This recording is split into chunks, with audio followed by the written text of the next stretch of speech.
Halo semuanya, kembali channel kami.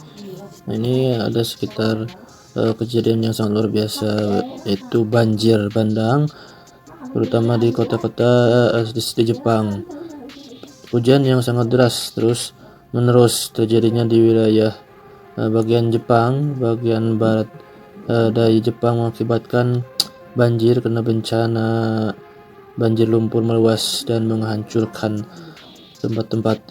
Peristiwa ini secara resmi meteorologi Jepang pada 14 Juli sekitar 220 orang dikonfirmasi tewas di prefektur dengan 30 lainnya dilaporkan hilang. Lebih dari 8 juta penduduk diimbau atau didesak untuk mengungsi yang tersebar 23 prefektur. Nah, ini merupakan bencana banjir yang sangat besar, banjir air tawar yang paling mematikan di negeri ini sejak banjir tahun 1982. Ketika itu 299 orang tewas. Sekitar 54.000 anggota pasukan bela diri dari Jepang, polisi dan pemadam kebakaran dikerahkan untuk mencari orang yang terperangkap akibat dampak longsor banjir dipicu oleh hujan lebat. Dan pemerintah Jepang membentuk unit penghubung di pusat manajemen krisis kantor Perdana Menteri. Kemudian topan Prapiron mendatangkan hujan lebat dan angin ke barat daya Jepang.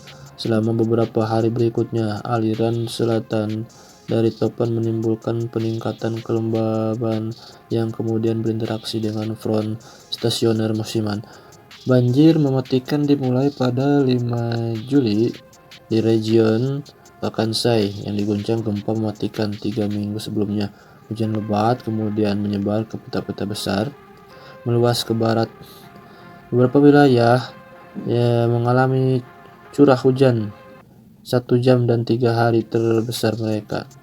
Kemudian wilayah terkena lebih dari 1000 mm atau 39 inch hujan, mendorong Badan Meteorologi Jepang atau sebelum JMA mengeluarkan peringatan hujan. Kemudian merupakan peringatan terbesar yang dikeluarkan semenjak implementasinya. Kemudian JMA menggambarkan peristiwa ini sebagai hujan lebat yang tingkat yang belum pernah alami. Kemudian ini memicu longsor banjir bandang, ketinggian air mencapai 5 meter. Nah, di wilayah ini terkena paling parah. Kemudian suatu kota di Kochi mencatat curah hujan 260 mm dalam 2 jam, mengalami rekor curah hujan 3 hari terbesar pada 655,5 mm. Kemudian muncul kekhawatiran mengenai suhu tinggi dengan suhu tertinggi mencapai 30 derajat Celcius ditambah dengan sekitar 11.200 orang tanpa listrik. Nederland ini objeks bermakna negara rendah. Julukan ini sangat pas karena hampir 60% daratan Belanda ini lebih rendah dari permukaan air laut. Makanya gak heran jika negara kincir angin ini selalu terancam bencana banjir setiap hujan membasahi. Nah, salah satu catatan sejarah pada tanggal 1 Februari 1953, banjir bandang melanda negara ini dengan ciri khas bunga tulip tersebut. Banjir tersebut menyebabkan hampir seluruh wilayahnya terendam, dengan menenggelamkan 1.835 penduduknya dan memaksa 110.000 warga mengungsi. Mengerikan sekali, bukan? Nah, peristiwa itu membuat pemerintah Belanda membangun bendungan Oosterschelde ini pada tahun 1958 sebagai benteng daratan yang berhadapan langsung dengan seluruh laut utara. Bendungan ini terbilang canggih di masanya.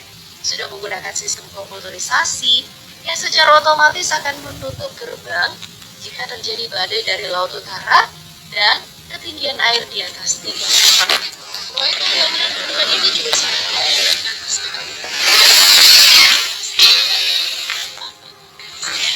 bendungan sepanjang 11 km ini dengan 3.900 meter air yang dapat ditutup sesuai kebutuhan. Jika semua pintu air ini dibuka, kemudian dilansir dari Oke Sound detik.com, bendungan Oosterschelde ini bahkan disebut sebagai proyek perairan paling menakjubkan di dunia dan menginspirasi negara lain untuk membangun infrastruktur yang serupa. Barangkali Indonesia juga bisa belajar dari Belanda ya, supaya banjir nggak melanda negeri kita lagi.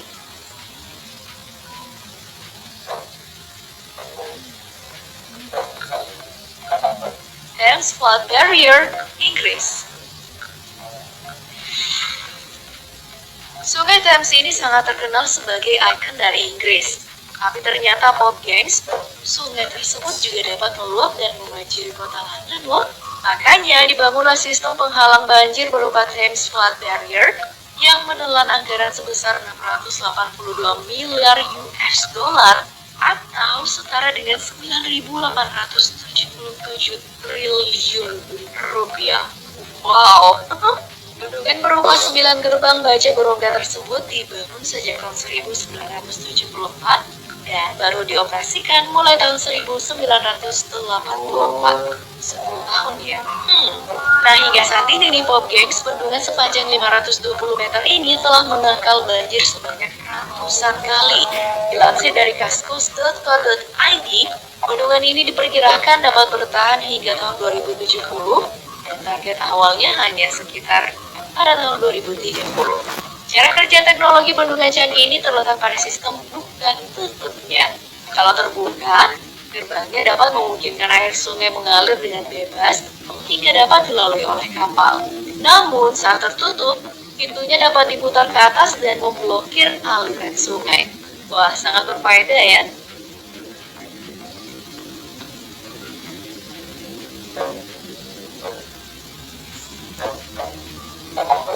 MAODC, Jepang. Kecanggihan produk berteknologi dari Jepang memang tidak perlu diragukan lagi. Robot, motor, mobil kebanyakan diproduksi dari negeri samurai ini. Nah, gak ketinggalan, bendungan canggih juga telah dibangun oleh Jepang.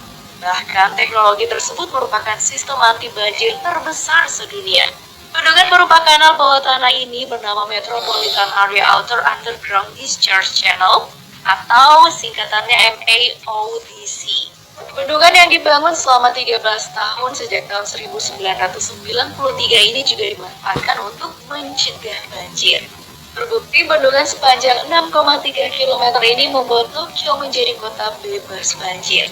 Kecanggihannya terdapat pada kanal-kanal bawah tanah berupa tangki raksasa yang dibangun di dekat sungai sekitar Tokyo. Nah, kanal yang didesain mirip katedral ini mampu menjadi wadah saat air sungai meluap. Kurang dari 3 miliar US dollar atau setara dengan 43,4 triliun untuk mega proyek ini.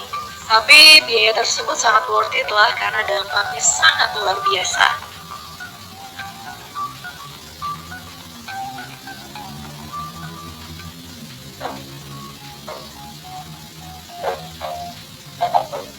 Itaipu, Brasil, Paraguay. Perbatasan antara Brasil dan Paraguay ternyata tidak hanya sebatas gerbang pemisah seperti penanda kebanyakan. Namun, kedua negara ini membangun Dam Itaipu yang dijadikan sebagai penampung air sekaligus sebagai pembangkit listrik tenaga air. Nah, sebagai PLN besar, Itaipu ini mampu menghasilkan daya hingga 14 gigawatt. Letaknya yang berada di Sungai Parana sebagai perbatasan antar negara sehingga menjadi sumber suplai listrik untuk kedua negara Amerika Latin itu. Dilansir dari merdeka.com, dam atau bendungan dengan tinggi setara gedung 65 lantai ini mulai dibangun sejak tahun 1971 dan beroperasi pertama kali pada Mei 1984. Yang tanggung-tanggung, nilai investasinya itu sebesar 227 triliun rupiah. Wah, benar-benar kerjasama yang saling berkelanjutan. 227 triliun dibagi dua berapa ya?